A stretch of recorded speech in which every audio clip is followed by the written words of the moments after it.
Olá, tudo bem? Está no ar o Mórbidos Podcast, o mais novo projeto da Rede Meio, veiculado aqui no seu canal do YouTube do Pod Meio. Eu me chamo Saimo Lima e desde já quero dar aqui as boas-vindas a você que nos acompanha aqui no Mórbidos Podcast, onde a gente vai trazer os casos mais sombrios e impactantes do estado do Piauí e do Brasil. O que a imprensa ainda não divulgou, o que as investigações precisam revelar. O Mórbidos Podcast é apresentado pela Ana Ilza, pela Jéssica e por mim. Infelizmente, no momento, a Ana Ilza ela não vai poder participar com a gente, mas quero aqui já dar as boas-vindas à Jéssica Machado, que vai dar prosseguimento, né, aqui no Mórbidos Podcast, Jéssica. Olá, Simon. Olá, todo mundo que está acompanhando, né, esse pontapé inicial aqui do Mórbidos Podcast. Desde já também já quero dar um abraço aí para Ana Ilza, que não pôde estar aqui, mas futuramente ela vai estar aqui dividindo a mesa aqui com a gente para apresentar o Mórbidos Podcast. E aí eu queria já puxar aqui o nosso primeiro caso, né? É um caso emblemático que teve desdobramentos ao longo, né, da investigação. E aí eu queria já começar com ele. A gente está falando do caso da Carita Joara de Lima Santos, ela que acabou sendo encontrada morta, acabou falecendo lá em setembro de 2024, que ainda hoje a gente segue acompanhando os próximos passos, né, da questão do Ministério Público, a questão da justiça, da condenação, e para tanto a gente está recebendo aqui em nossos estúdios, do primeiro episódio do Mórbidos Podcast, a delegada Natália Figueiredo, ela que é a titular do departamento, né, da Delegacia de Feminicídios aqui do estado do Piauí. Quero também parabenizar, por que não, aí, pela honra, né, pela questão da premiação que o departamento recebeu nos últimos dias aqui no estado do Piauí. Delegada, mais uma vez, seja bem-vinda. É um prazer ter a senhora aqui conosco no Mórbidos Podcast, que eu acredito que a sua presença ela vai ajudar a entender de fato o que ainda precisa ser esclarecido no caso da Carita Joara. Enfim, seja bem-vinda ao Mórbidos Podcast. Obrigada, boa tarde a Simon, boa tarde a Jéssica também. Agradeço o convite, né? Isso é um reflexo do nosso trabalho lá na Feminicídio. A gente procura realmente nos engajarmos o máximo possível para que a gente consiga minimamente trazer a justiça, né? Eu sei que a vida a gente não vai conseguir, mas a gente busca a responsabilização criminal dos agressores. E é um caso, assim, que, pelo menos na minha opinião, chama a atenção justamente pela dinâmica dele, pelos personagens envolvidos no crime. Nós estamos falando de duas mulheres, onde uma delas acabou falecendo. A princípio, foi dada ali como suicídio, mas no decorrer das investigações, a polícia acabou revelando que, na verdade, foi um estrangulamento, né? E não foi feminicídio. O caso da Carita Joara, que ocorreu no dia 26 de setembro de 2024. E a gente fica naquela curiosidade, né? O que de fato motivou esse crime, o que está por trás desse crime. E eu gostaria que a senhora detalhasse, de fato, o que a polícia já tem, o que a polícia conseguiu investigar, o que motivou o assassinato desta mulher, de tal ponto que a principal suspeita precisou ali, vamos dizer assim, burlar, né? Tentar mentir para a polícia. Olha, o resultado desse inquérito foi um trabalho de várias mãos. Um trabalho fantástico no Serviço de Verificação de Óbitos do HGV, por quê? Muitas situações que chegam aparentemente como suicídio, morte acidental, morte natural, com o olhar atento do técnico de necrópsia ou do médico patologista, é possível se identificar que não, ali existem indícios de crime. Foi o caso da Carita, porque inicialmente foi reportado como suicídio. Você imagina se não tivesse havido um trabalho bem feito nessa recepção do corpo? Poderia a autora ter passado impune, né? E aquela situação violenta ter passado como suicídio. E, de fato, como você mesmo falou, foi uma situação em que a autora nos trouxe como um enforcamento. E o enforcamento, ele traz lesões características, né? Uma lesão oblíqua ascendente, né? Porque a pessoa morre dependurada por meio de alguma coisa. No caso específico, a autora teria dito que a vítima usou um cinto. Ok, quando passou para a questão da análise do médico legista, ele visualizou o quê? A lesão ela é horizontal, não é compatível com um enforcamento, e sim como estrangulamento. E o estrangulamento é uma morte que se dá por forma violenta. Além disso, a Carita apresentava lesões incompatíveis nas outras partes do corpo, incompatíveis com a situação de suicídio por enforcamento. Ela tinha lesões na cabeça, membros inferiores, membros superiores e também no tórax. Então, mais contradições em relação ao que foi relatado pela Mara. O que foi que exatamente ocorreu naquele dia, do dia 26 de setembro de 2024? Bem, o caso nos veio através até mesmo inicialmente pelo relato de um primo, psicólogo. Ele nos trouxe, inclusive, o questionamento da situação que a Carita, para ele, não apresentava um perfil suicida. Lógico que esse tipo de coisa a gente não pode prever. Então, a investigação foi baseada não em questão subjetiva, e sim em questões objetivas. Quando a Mara ela foi ouvida, ela relatou que no dia, por volta de 3 horas da tarde, a Carita chegou em casa do trabalho, relatando sentir dores na barriga. E, no momento, elas estavam sem água na casa. Então, elas foram à casa da Cláudia, que é uma ex-companheira da Mara, né? Teriam passado a tarde, retornando para casa por volta das 10 horas e 10 e pouco da noite, quando um vizinho teria dito que a água teria voltado. Ainda na sua oitiva, a Mara disse que, mesmo apesar do horário, né, a Carita teria saído para passear com os cachorros que eles têm em casa. Tarde da noite. Tarde da noite. Quando questionamos vizinhos que moram muito próximos, são tão próximos que discussões entre as duas são perfeitamente audíveis por parte deles. E quando foram ouvir, eles disseram, olha, sempre quando a Carita passava com os animais, a gente escutava, seja pelo latido, grunhido do animal, lá tem como se fosse uma elevaçãozinha do esgoto, então a Carita sempre pisava e fazia aquele barulho. E eles relataram não ter ouvido isso.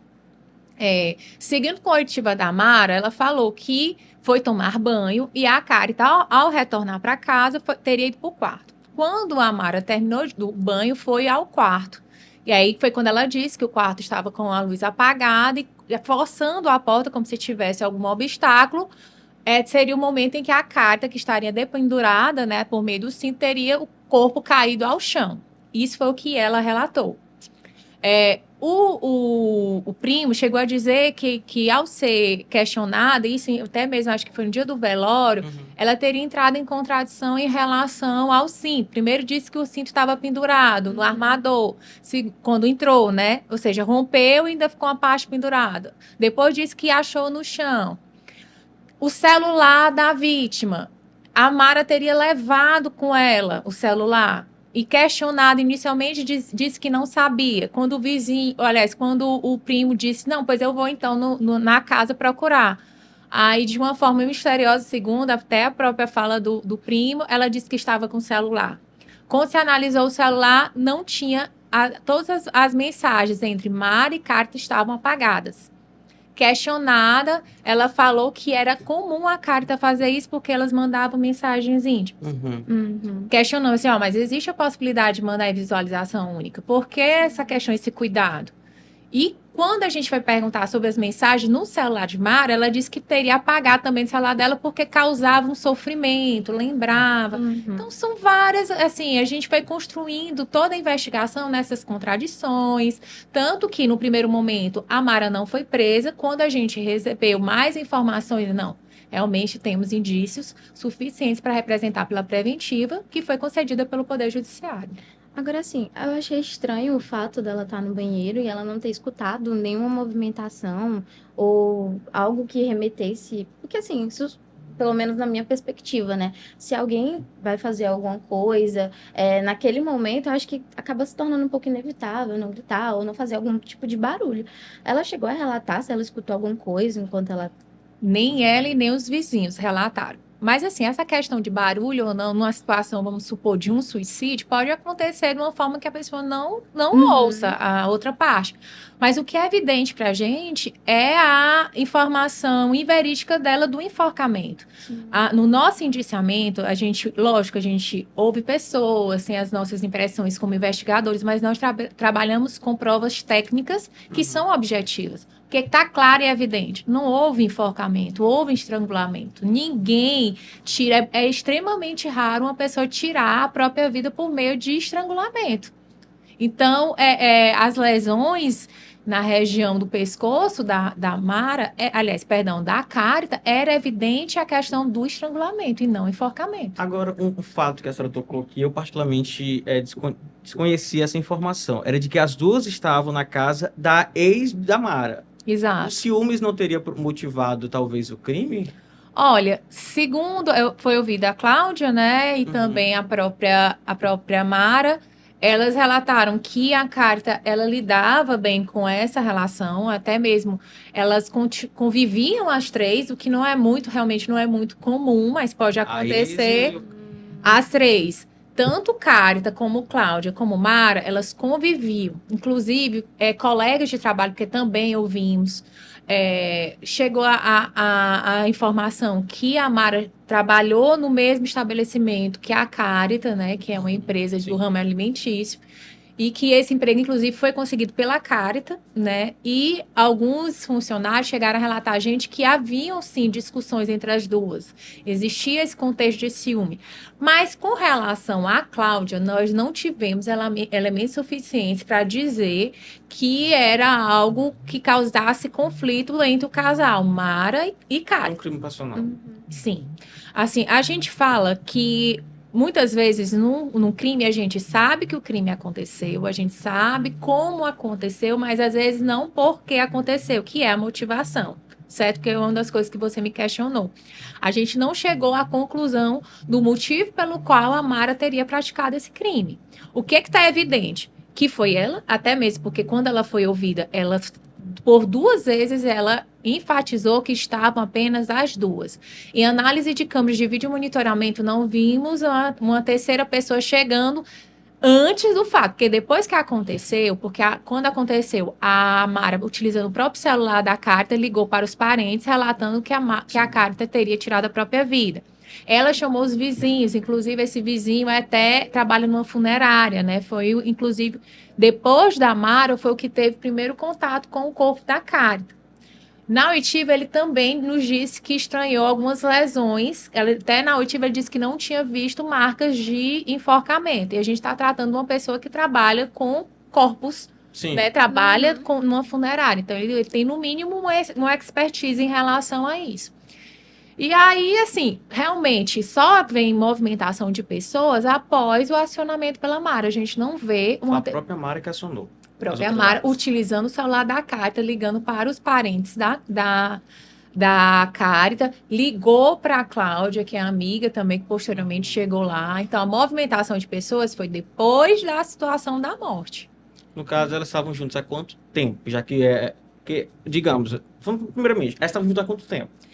Olha, morando juntas, estavam há cerca de 4 meses. 4 meses. E logo no início da relação, elas... Pouco tempo depois passaram a morar juntas. Os familiares da Carita tinham pouca informação da Mara, até estranharam porque em outras relações a Carita não se fechava tanto e notaram que com relação à Mara ela tinha se afastado um pouco da família. Isso também foi trazido pelos familiares. Foi trazido pelos colegas de trabalho, a questão das discussões, ciúmes. Os próprios vizinhos relataram que já ouviram algumas discussões entre as duas. Até um chegou a dizer que achava a Carita um pouco dependente emocional da Mara, né? Então, pode ter tido também essa questão do possível violência psicológica, né? Então, tudo isso a gente foi levando em consideração para fechar no que tange o indiciamento. No dia em questão, assim, eles não chegaram a escutar nenhum tipo de discussão? Não escutaram, os vizinhos não escutaram. Torna tudo mais, assim, complexo e estranho até um pouco, né? Principalmente a questão das lesões, né? Que a gente acredita o quê? Que pela dinâmica, e isso o laudo nos traz, é que poderia ter havido uma luta corporal, né? Até porque a Carita apresentava lesões no corpo, seguido do estrangulamento, que a gente não vê sentido estrangular e depois ter a produção dos outros machucados. Sim. E como o médico mesmo nos trouxe, são lesões nas outras partes do corpo incompatíveis com o enforcamento. Ele não via sentido ter uma lesão aqui na região do crânio, não via sentido a questão pela forma em que o corpo foi encontrado. Fora o que realmente foi crucial para nós, que é justamente a característica da lesão no pescoço, que não é de enforcamento. Agora, de fato, é um caso que chama a atenção justamente, vamos lá, relembrando, o caso ocorreu em setembro de 2024, a princípio se tratava de um suicídio, mas na verdade a polícia chegou ao estrangulamento através do laudo pericial. Era um relacionamento conflituoso, segundo a Polícia Civil, segundo as pessoas mais próximas relataram, um relacionamento bem de 4 meses, digamos assim, de morando junto, né? Aquela proximidade que a Recente Mara... também, né? Um pouco assim. De fato, 4 meses. um relacionamento muito recente para ela ter, pra Carita ter arranjado emprego, para as duas ter ido morar junto. Então, de fato, chama a atenção. E me chamava a atenção ainda justamente pelo fato do dia do crime elas estarem na casa da ex-companheira da Mara, né? Então, assim, levando agora em relação ao caso da cena do crime. Tudo indicava que ela teria botado o cinto no pescoço, enganchado naqueles armadores de rede e se jogado. E, de repente, o cinto quebrou e o corpo foi encontrado no chão. Quando a polícia chegou na cena do crime, o que foi visto? O que surpreendeu a polícia ao chegar lá, naquela situação ali no momento? Olha, o local, sempre como tem esse tipo de situação, até mesmo que era bem próximo ao DHPP, que foi ali na rua São Pedro, né, próximo à unidade, realmente a equipe se deslocou, a de perícia. O corpo estava numa situação que não era característico da posição, se ela tivesse realmente se enforcado, é como se tivesse movimentado o corpo. O que assim, por vezes, vamos supor que realmente foi um enforcamento. Você imagina você encontrar um familiar seu, a pessoa, no caso, a companheira, você vai mexer no corpo. É algo natural. Vamos supor se realmente tivesse acontecido isso. Então, o corpo foi encontrado numa posição não muito compatível com a dinâmica apresentada pela Mara, né? Uhum. Então, foi realizada a perícia no local, foi recolhido o cinto, né? Eu questionei também se havia, com relação à espessura do cinto, uma compatibilidade no que foi relatado, o que nos trouxe através da perícia que não era compatível. Tipo assim, como a gente questionou, essa dinâmica de enforcamento, esse cinto, da forma que ele foi rompido, seria possível? Há sentido nisso?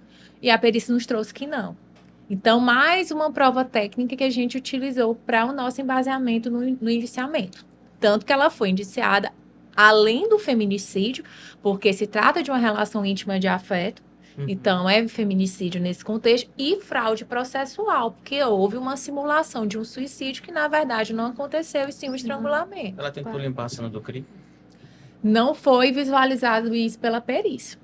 O que houve, certamente, manipulação do corpo, tendo em vista que ali ela colocou o corpo na posição que poderia sugerir um enforcamento, e a gente sabe que não foi assim que aconteceu.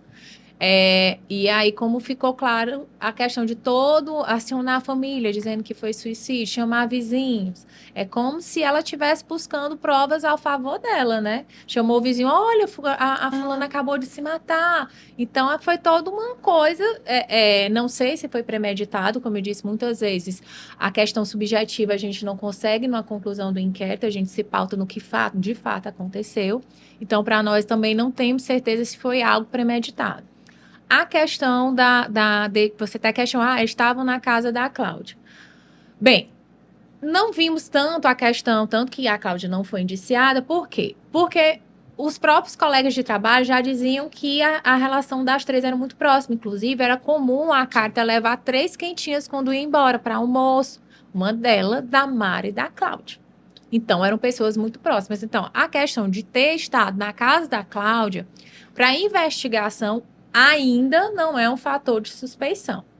Lógico que a gente está aguardando, como eu já até disse, o que ainda falta? Falta o toxicológico, um padrão da feminicídio. Nesse contexto, a gente também faz uma solicitação de exame toxicológico para ver se houve algum envenenamento, algum uso de entorpecente, e ainda estamos no aguardo. Assim que tivermos um laudo, vamos remeter à justiça. No caso, de que forma isso pode somar, já com o inquérito finalizado, o resultado do exame toxicológico? Olha, isso pode ser utilizado como uma circunstância judicial no momento da condenação, o juiz pode levar isso em consideração.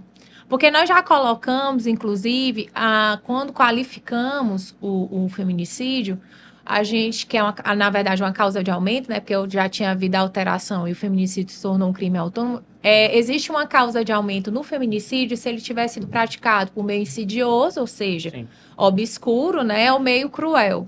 Então, já estaria englobado no nosso indiciamento. Mas, lógico, que se for comprovado um envenenamento, isso vai ser levado em consideração pelo juiz no momento da aplicação da pena. Temos uma motivação específica hoje do crime ou ainda não? Olha, existe possibilidade de ciúmes, né? Como a gente até viu nas oitivas. A Mara, segundo os familiares, tinha ciúme, o que fez com que a Carta se afastasse um pouco dos familiares. Os colegas do trabalho disseram que depois que ela começou o relacionamento com a Mara, ela estava mais arredia. Pode ser que sim, né? Mas como eu disse, essa não é, a gente não pode trazer como uma certeza absoluta, mas é uma possibilidade. Entendi. Eu queria saber, assim, ela explicou no depoimento, mas ela chegou a ser questionada, acho que em algum momento, se ela poderia ter feito alguma coisa, se ela se defendeu em algum momento, assim, no depoimento, ou... Não, ela foi bem clara dizer, primeiro, que estavam só as duas, mas que não foi ela, né? Disse que realmente a cara teria se enforcado. Dizia que a relação das duas era sadia. Então, ela trouxe as versões dela, que lógico, que quando a gente realiza a oitiva de outras pessoas, a gente vai comparando o que faz sentido e o que não faz. Para a gente não fazia muito sentido uma relação saudável se próprios vizinhos falavam sobre discussões. Ao contrário, Se né? colegas de trabalho diziam que ouviam discussões das duas no ambiente de trabalho. Então, já não bate muito com o que a Mara trouxe. Eles chegaram a relatar, tipo, se o motivo das brigas seriam mais por ciúmes, seriam mais por outras coisas? Só ciúmes, né? Então, Hoje, não, pode perguntar. hoje qual é o na sua visão de investigadora, de delegada da Polícia Civil do Piauí, qual o perfil da Maria do Perpétuo, da Mara, o perfil dela enquanto principal suspeita do crime? O perfil é complicado, porque aí você seria uma questão mais psicológica. Sim. Como investigadora, eu acho que ela agiu de forma com dissimulação, sabe? Assim, o perfil psicológico é complicado porque eu não sou profissional da área, mas me trouxe uma pessoa que, no primeiro momento, foi fria em alguns relatos, né? Até essa frieza foi trazida por testemunhas que estiveram no velório, não estava compatível com a pessoa que tinha acabado de perder a namorada, a pessoa ir embora da casa, mal saiu o corpo, e foi outro fator que nos trouxe suspeição. Mal o corpo da Carita foi recolhido, a Mara pegou todas as coisas e foi embora da casa das duas. Passou 2 meses fora até ela ser presa, porque ela foi presa 2 meses depois do que. Isso, que foi o tempo que a gente levou para ter todo, porque assim, prisão é algo muito sério. Então, a gente sempre procura ter todos os elementos. Lógico que a prisão preventiva ainda é uma fase de investigação, não tem a força que tem uma prisão decorrente de uma condenação. Mas nós sabíamos que tínhamos elementos suficientes para entender que aquilo ali não foi como a Mara falou. Então, as contradições, o laudo pericial, então, tudo isso foi que nos trouxe. Então, como investigadora, senti dissimulação, senti a questão da frieza inicial e tudo isso a gente vai levando para o feeling do policial. Mas, lógico, não tem como eu indiciar sem estar baseado em também outras questões objetivas que nós tínhamos, que eram os laudos periciais de necropsia e de local de morte violenta. Assim, qual foi, assim, a reação dela, assim, na hora que ela foi presa, assim, por isso, assim? Eu achei muito fria, porque nós cumprimos o mandado, foi expedida a preventiva, né? O juiz, ele, inclusive, ele dá a oportunidade ao delegado, caso assim entenda, expedir o alvará de soltura. Então, quando ela foi intimada, eu a ouvi novamente. Inclusive, a gente juntou nos autos essa segunda oitiva e permaneceram as contradições. Então, naquele momento, eu realmente entendi, não, vamos cumprir a preventiva, demos cumprimento, e no momento que foi cumprida, ela foi muito fria. Quando ela foi levada pelos policiais, e até me relataram essa diligência, quando levaram para fazer o exame de corpo de delito, que é padrão, antes de ser recolhido na central, ela estava muito fria, muito... Então, você imagina, você acabou de ser presa pela morte, injustamente, vamos supor que foi uma prisão injusta. Você foi presa injustamente pela morte da sua companheira. No mínimo, E você você não tá iria desesperado. questionar. Alguma coisa, Entendeu? assim, nessa Então, espera. Mas esse elemento eu disse, nossa, não tem como. Aí eu dei a voz de prisão e disse, não tem como. Eu não sou especialista na área, mas eu sou uma pessoa, eu sou humana e Sim. tenho a experiência profissional. Vou fazer 9 anos como delegada. Então, assim, nossa, a pessoa foi, vamos supor, injustamente foi presa. E não esboçar uma reação, uma indignação, nada. Fria. Até mesmo se você for só apenas sustar aqui todo mundo na sala, eu acho que se todos nós formos suspeitos, eu acho que todo mundo já vai estar Sim. desesperado para saber o que foi que eu fiz, né? Então, de fato, não... Como Já, assim? acho que é Não uma coisa meio desce. natural. Assim, a gente já começa a bater Não é? um desespero, uma coisa. Não tem como, Como assim? a pessoa Você tá manter me a calma. prendendo por causa da morte da minha? Que absurdo. Nada. Foi muito fria. Isso chamou muita atenção da gente. A senhora acha que talvez ela já esperasse que fosse ser presa ou alguma coisa do tipo assim? Talvez sim. Talvez eu não sei se ela sofre de alguma patologia psicológica. Como eu disse, eu não sou profissional na área. Agora, para mim, foi algo muito incompatível com a situação de suposta injustiça. Porque se fosse, eu acho que ela já iria, pelo menos eu acho que qualquer ser humano normal, Sim. que é inocente de uma dada situação e está sendo preso, esboçaria alguma indignação. Por fim, delegada, a defesa da Mara entrou com algum recurso? Ele se posicionou de alguma forma, alegou algo, foi contra a investigação da polícia? Olha, a defesa sempre tenta... No que ele usou, vamos ser mais específicos. A Mara, ela foi denunciada pelo Ministério Público nos moldes do nosso indiciamento, ou seja, ela foi denunciada pelo feminicídio e também pela fraude processual. Foi questionado, que aí tem a situação da denúncia, aí tem a questão do recebimento da denúncia por parte do juiz e também, nesse contexto, o questionamento por parte da defesa. Quando a gente remete, eu confesso a você que quando remetemos o inquérito, a gente não procura acompanhar processualmente. Por quê? Porque é humanamente impossível. A gente remete inquéritos toda semana. Então, muito possivelmente, a defesa tenha tentado desconfigurar alguma situação para abrandar a situação da Mara. Eu confesso que eu desconheço os argumentos da defesa. O que eu sei é que houve a denúncia nesses moldes, que a gente indiciou, e que está próxima à realização da audiência, né, de instrução e julgamento. A senhora havia comentado antes da gravação que seria em maio, né, a previsão da audiência de instrução e julgamento da Mara, da Maria do Perpétuo Socorro, se não me falha a memória, né? Então, de fato, um crime que eu particularmente, que a gente já vem acompanhando desde setembro, chama a atenção justamente pela dinâmica, porque a gente acompanha vários crimes assim absurdos, crimes bárbaros, mas para mim o autor, né, o suspeito, ele tentar modificar a cena, tentar de forma fria negar para a polícia a versão, dizer que foi suicídio, o fato de afirmar que é suicídio já é muito forte. Agora imagine de fato, durante essa investigação, a polícia dá uma reviravolta e fala, não foi suicídio, foi estrangulamento, tá preso e tal. Então, de fato, o caso da Carita Joara, para mim, foi um dos casos que me chamou a atenção, justamente pela dinâmica de um relacionamento que a gente já vem acompanhando, que é um relacionamento tóxico, conflituoso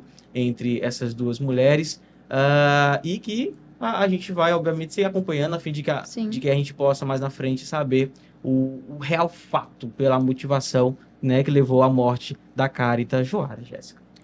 É isso, Simon. Eu realmente vejo esse caso, ele é muito complexo. O que me causa estranheza também é o fato dessa manipulação toda por trás, dela tentar, né, manipular um pouco a cena do crime, né, que leva às investigações, e justamente pelo relacionamento ser recente, essa coisa dos ciúmes, e a motivação também não tá tão clara assim.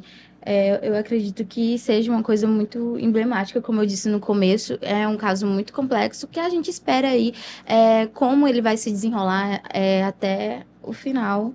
Quando ocorrer, né, a audiência e tudo, ver também o que é que ela vai falar na frente do juiz, né, porque é uma coisa muito diferente ali, e esperar, assim, esse depoimento dela, como é que ela vai sair, assim. O que ela vai afirmar para a justiça. Isso. Obrigado.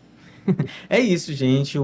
Esta foi a gravação do primeiro episódio do Móbiles Podcast. Antes de encerrar, eu quero aqui demonstrar minha eterna gratidão à delegada Natália Figueiredo, que sempre, quando a gente precisa, até mesmo no portal Meu News, ela sempre está lá à disposição para nos relatar, para nos dar informação, e eu sempre sou muito grato, justamente até pelo seu recebimento lá no DHPP, no Departamento de Homicídio. E é isso, a presença foi especial, acredito que foi de fato plausível, toda a explicação, todo o relato, desde o do crime até a prisão, o perfil psicológico. Enfim, delegado, mais uma vez, muito obrigado. Agradecer, né, por ter Se disponibilizar. se disponibilizado esse tempo para estar aqui com a gente, né? Porque a gente sabe que rotina também é uma coisa muito atribulada às vezes, né? Principalmente para vocês que estão sempre aí nas linhas de frente nas investigações. E realmente agradecer por estar dando esse inicial aí no nosso podcast, que ainda tem muita coisa pela frente, muito caso que a gente vai se desenrolar aí no decorrer do tempo. E é isso. Só agradecer. Eu que agradeço e repito, foi um trabalho de muitas mãos. Desde um olhar, como eu disse, um olhar atento no serviço de verificação de óbitos, o corpo ele vai falar. Se for uma morte violenta, a gente vai ter elementos. Então, essa importância, o que a gente tem visto em sede de Piauí, profissionais cada vez mais capacitados, IML profissionais, enfim, de ponta, perícia criminal, a Polícia Civil se qualificando ainda mais na investigação, essa parceria com a SVO, inclusive, foi algo que eu estive... participei da atualização do protocolo de investigação e perícia dos crimes de feminicídio, protocolo nacional. Fui representando meu estado e uma das coisas que foi até uma sugestão minha, que é a questão dessa comunicação entre o serviço de verificação de óbito, ou seja, uma situação que inicialmente não era criminosa, né? E essa importante comunicação que deve ter com a investigação em caso de constatação de indícios de crime. Então, foi uma das coisas que a gente colocou no protocolo para que sirva de um norteamento para as outras polícias do Brasil no que tange a esse tipo de investigação. É isso. Para você que nos acompanhou, quero dizer mais uma vez, é sempre uma honra agradecer para você que nos acompanha lá das redes sociais, até aqui na estreia do primeiro episódio do Mórbidos Podcast, tá? A gente vai preparar também um próximo assunto, vamos pegar aí um caso de fato que também mais repercutiu no estado do Piauí, por que não no Brasil, casos estes que chamam a atenção justamente pela dinâmica de como ele foi tratado, de como ele foi executado, e este é apenas o primeiro episódio do Mórbidos Podcast, que é apresentado pela Jéssica, pela Ana Ilza e por mim, Simon Lima. Mais uma vez, muito obrigado e até o próximo episódio do Mórbidos Podcast. Obrigada, e a gente se vê aí no próximo episódio, tá? Não deixe de acompanhar nossas redes sociais, o Mórbidos Podcast aí no Instagram, tem o perfil. A gente tá sempre atualizando, colocando o que vem por aí. E é isso. Obrigada e até a próxima. Tchau, tchau.